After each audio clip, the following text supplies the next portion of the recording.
नमस्ते प्यारे साथियों, आपका एक बार फिर से स्वागत है कक्षा 8 विषय गणित अध्याय 10 घात और घातांक में। साथियों, आज हम यहाँ एक्सरसाइज 10.2 की चर्चा करेंगे, जिसमें सामान्य संख्याओं को मानक रूप में व्यक्त करना है या फिर मानक रूप में दी संख्याओं को सामान्य रूप में व्यक्त करना है। मानक रूप क्या होता है साथियों? मानक रूप हमारे यहाँ जो बड़ी बड़ी गणनाओं वाली संख्या है उनको लघु रूप में लिखना है, वो आपके मानक रूप है। और उन संख्याओं को लघु रूप में हम किस प्रकार लिखेंगे, इसके लिए हमारे एक यहाँ फिक्स फॉर्मेट है कि दशमलव के आगे सिर्फ हमें एक अंक रखना है इकाई वाला, और इसके पीछे संख्या में चाहे आप कितने ही अंक ले लो, और फिर गुणा के अंदर यहाँ 10 की घात के अंदर लिखेंगे। ये हमारा जो है वो आपके मानक रूप का फिक्स फॉर्मेट होता है। अब मानक रूप में बदलते कैसे हैं, मानक रूप कैसा क्या होता है, उसके लिए हम लोग इसको एग्जाम्पल की सहायता से समझते हैं।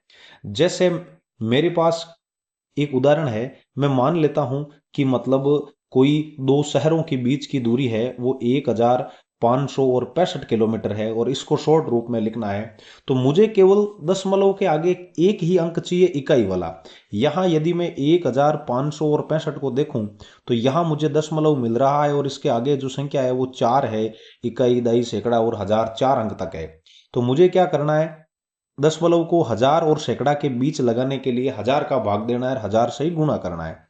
तो 1000 जो 565 है, इसको मैं 1000 से गुणा करवा देता हूं। 1000 का मतलब 10 की घात 3 है, और नीचे 10 की घात 3 का भाग देता हूं, मतलब आपके 1000 है। तो कहने का मतलब क्या हुआ, किसी भी संख्या को सेम संख्या से गुणा करके और वापस उसी से भाग दे दें तो उसके मान में कोई भी अंतर नहीं आता है। यहां अब आप देखेंगे कि नीचे इकाई 3 जीरो है, तो ऊपर इस संख्या में हम लोग इकाई की तरफ से 3 अंक गिन के और दशमलव लगा देंगे।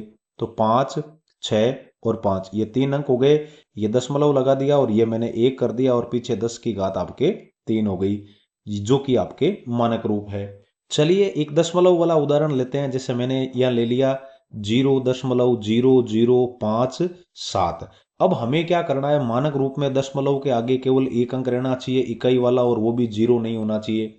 तो मुझे इस दशमलव को यहाँ पर 1, 2 और 3 स्थान पीछे भेजना है यहाँ।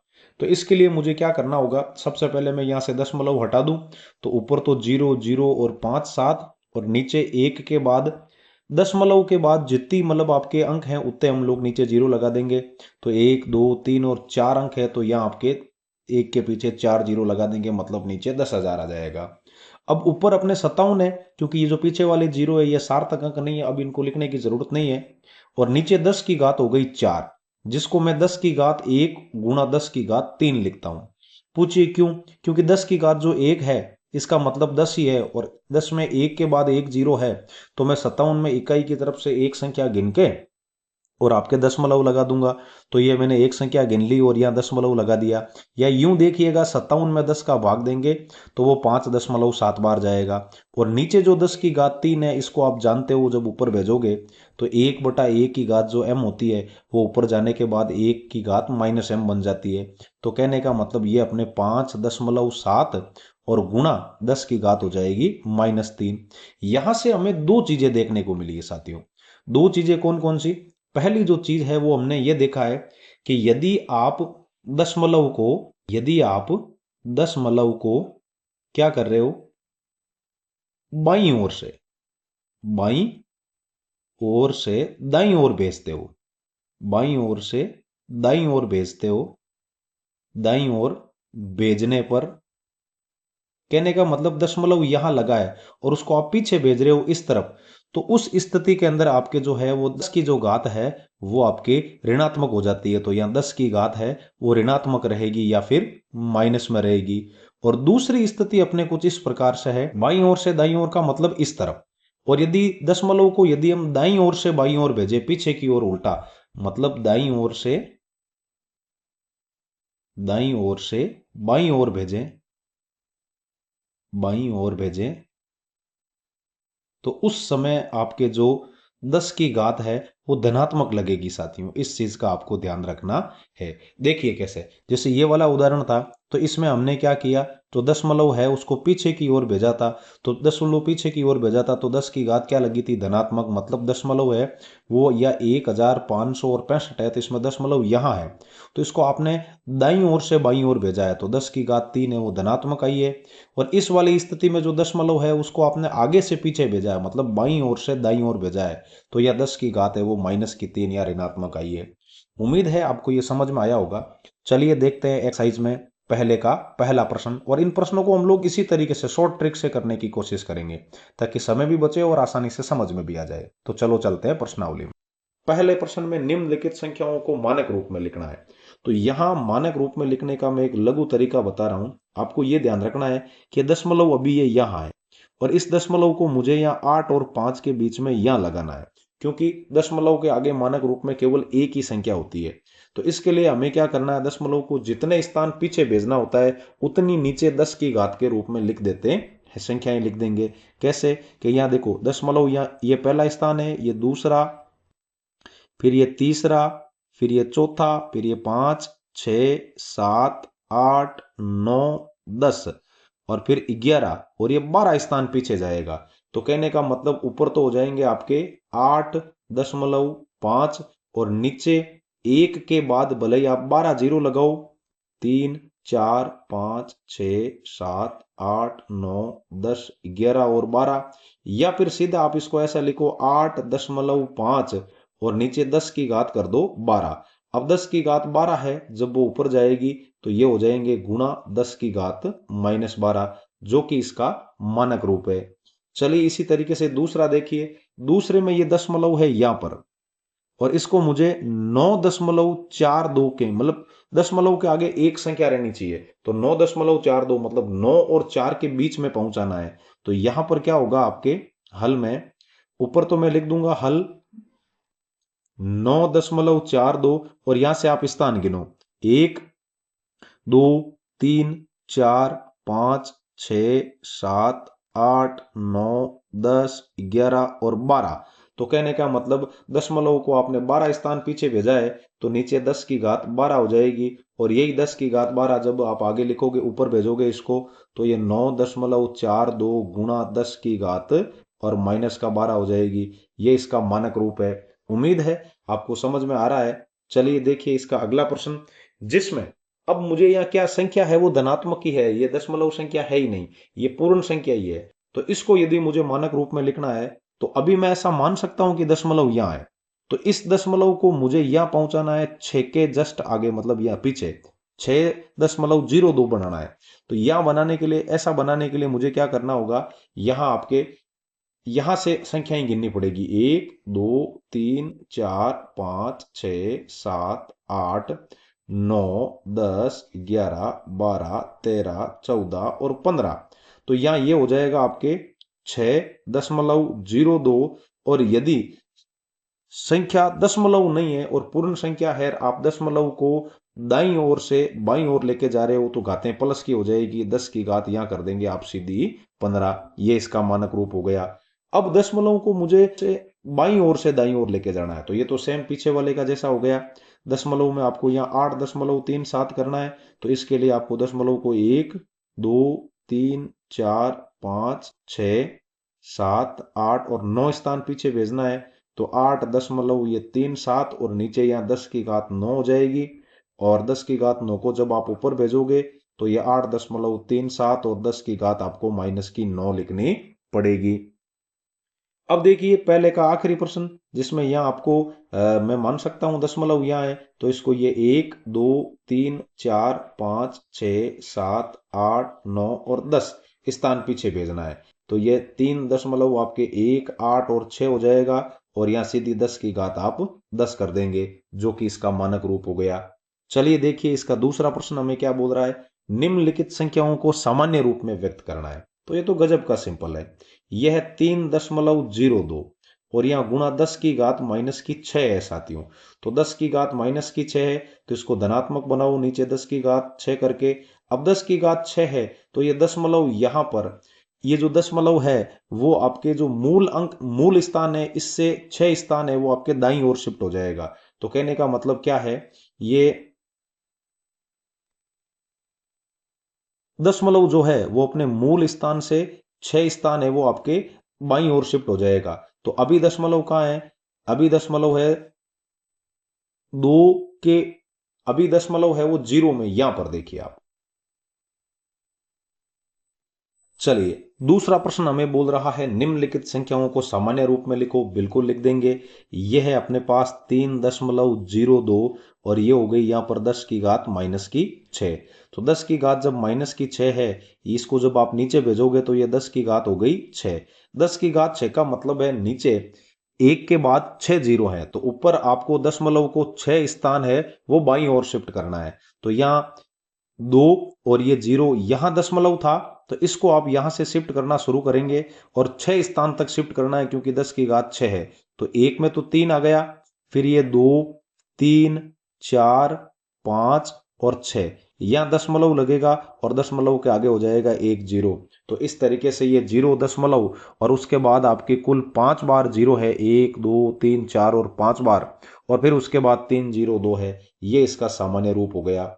चलिए देखिए दूसरा प्रश्न, जिसमें मुझे 4.5 दिया हुआ है और ये हो गई 10 की घात 4। तो 4.5 है, तो 4.5 का तो मैं दशमलव हटाऊंगा तो नीचे 10 की घात 1 हो जाएगी और यहां है 10 की घात 4। तो ये हो जाएगा आपके 45 गुणा 10 की घात 4 में से एक चली जाएगी 3। तो 45 को जब आप 10 की घात 3 से गुणा करोगे तो 10 की घात 3 में 3 जीरो होते हैं। तो इस तरीके से आप 45 के पीछे सीधे ही 3 जीरो लगा देंगे, तो ये 45,000 हो जाएगा साथियों। चलिए देखिए इसका तीसरा प्रश्न, जिसमें मुझे 3 को 10 की घात -8 से गुणा करना है। तो ये 10 की घात -8 नीचे जाके प्लस की 8 हो जाएगी। अब दशमलव जो अभी 3 के पीछे यहां मान रहा हूं मैं 3.0, इसको 10 की घात 8 है तो 8 स्थान पीछे शिफ्ट करना है। तो एक में तो 3 खुद काउंट हो गया आपके, और फिर ये 2, 3, 4, 5, 6, 7 और 8, यहां दशमलव लग जाएगा और आगे कर देंगे आप 0। तो 0 दशमलव फिर 7 बार 0 है और फिर उसके बाद आपके 3 है। तो इस तरीके, चलिए साथियों चौथे में हमें दिया हुआ है 1.0001 को 10 की घात 9 से गुणा करवाना है। तो आपको सीधा यही ध्यान रखना है, अभी ये दशमलव यहां है तो इसको 9 स्थान आप बाईं ओर से दाईं ओर भेज दो आगे की ओर। तो ये हो गया एक, चलो पहले दशमलव हटा देवें। तो ये हो गया आपके पास 1 2 3 और 4, 4 स्थान तो तक तो यहाँ काम आ गए। अब 9 में से 4 चले गए, पीछे बचे 5, तो आप सामान्य तौर पे इसमें पीछे 5 जीरो लगा देवें। ये इसका हो गया सामान्य रूप।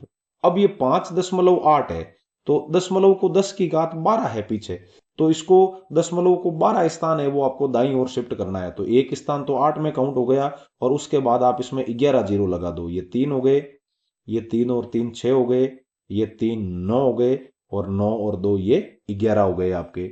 चलिए देखिए इसका आखिरी प्रश्न, जिसमें 3.6142 दिया हुआ है और गुणा 10 की घात 6 है। तो दशमलव 3 के बाद है वो आपके 6 स्थान बाद लगेगा, तो यह 6 स्थान आगे चला जाएगा।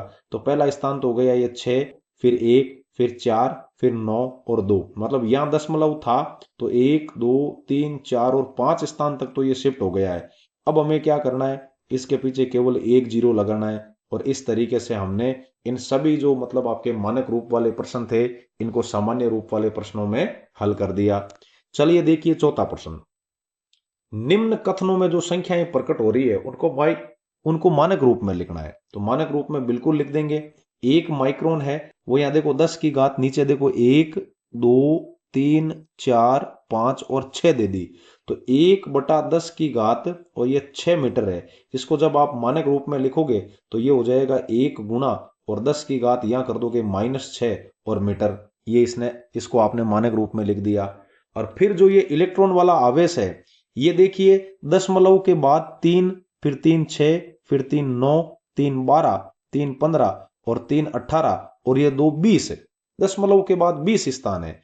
तो इस दशमलव को हमें क्या करना है, 1.6 लिखना है। मतलब इस 1 6 को छोड़ दें तो दशमलव को आपको पीछे 19 स्थान भेजना है। तो ये हो जाएगा इसका मानव रूप 1.6 और 19 स्थान आप दशमलव को बाईं ओर से दाईं ओर शिफ्ट करोगे तो 10 की घात है वो माइनस के ऋणात्मक में आपको 19 लगाना पड़ेगा। तो ये 1.6 गुणा 10 की घात -19 और फिर बन जाएगा आपके कूलम्ब। तो उम्मीद है आपको ये समझ में आ रहा है। अब देखो इसका जो तीसरा प्रश्न है जीवाणु की माप वाला, उसमें जो ये दशमलव यहां है इसको इस 5 के बाद लगाना है। तो आप देख रहे हैं 1 2 3 4 5 6 और 7। तो हमें ये याद रखना है कि दशमलव को आप बाईं ओर से दाईं ओर शिफ्ट कर रहे हो तब तो 10 की घात लगेगी ऋणात्मक, जितने स्थान शिफ्ट कर रहे हो ऋणात्मक, और आप दाईं ओर से बाईं ओर भेज रहे हो मतलब पीछे भेज रहे हो उसको, तो यहां 10 की घात लगेगी धनात्मक। अब यहां दशमलव है वो दाईं ओर शिफ्ट हो रहा है और वो आपके 3 और 3 6 और एक 7 स्थान शिफ्ट हो रहा है। तो ये हो जाएगा 5 गुणा 10 की घात और माइनस का 7 और फिर कर देंगे आप मीटर। चलिए चौथे के अंदर भी आपको ऐसा ही करना है, दशमलव को 1 और 2 के बीच में यह पहुंचाना है। तो ये आपके 4 तो 0 ही है और 1 ये खुद है, तो 5 स्थान पीछे जाएगा। तो ये आपके हो जाएगा 1.275 और 5 स्थान पीछे गया है दाईं ओर आपके, तो 10 की घात -5 और आप कर देंगे मीटर। चलिए अब देखते हैं इस सेशन का आखिरी और इस एक्सरसाइज का भी आखिरी प्रश्न। चलिए देखिए इसका 5वां प्रश्न, जिसमें हमें दिया हुआ है 0.07 mm। तो दशमलव को आपको 1 और 1 2 स्थान आगे शिफ्ट करना है। तो ये हो जाएगा 7.0 और गुणा 2 स्थान आपने इसको दाईं ओर भेजा है तो 10 की घात -2 कर दीजिए और ये हो जाएगा mm। तो 7 गुणा 10 की घात -2 mm। चलिए देखते हैं आज के इस सेशन और इस एक्सरसाइज का आखिरी प्रश्न हमें क्या बोल रहा है। प्यारे साथियों इसमें एक ढेर में 5 किताबें हैं। चलो तो किताबों की संख्या हमारे पास कितनी हो गई, इसमें किताबों की जो संख्या है वो हो गई हमारे पास 5। बहुत बढ़िया बात है।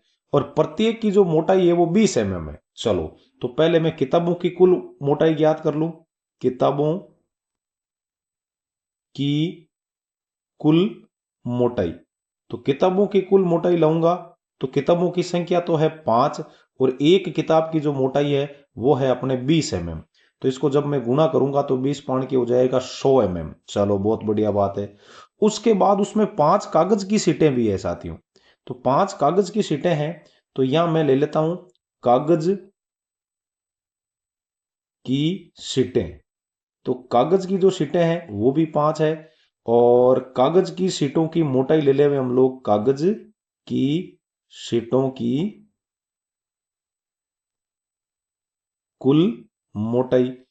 तो जो 5 सीटें हैं वो प्रत्येक सीट आपके प्रश्न में दे रहा है 0.016 मिलीमीटर की है। तो इनको जब आप गुणा करोगे तो 5 को 6 से गुणा किया 6 पंजाणु 30 असल की 3 और 5 को 1 से गुणा किया 5 5 और 3 असल वाले हो गए 8 और 5 को 0 से गुणा किया 0 और दशमलव का दशमलव और 5 को 0 से गुणा किया 0। तो इस तरीके से ये हो गई 0.080 मिलीमीटर। अब हमें प्रश्न पूछ रहा है कि कुल ढेर की मोटाई।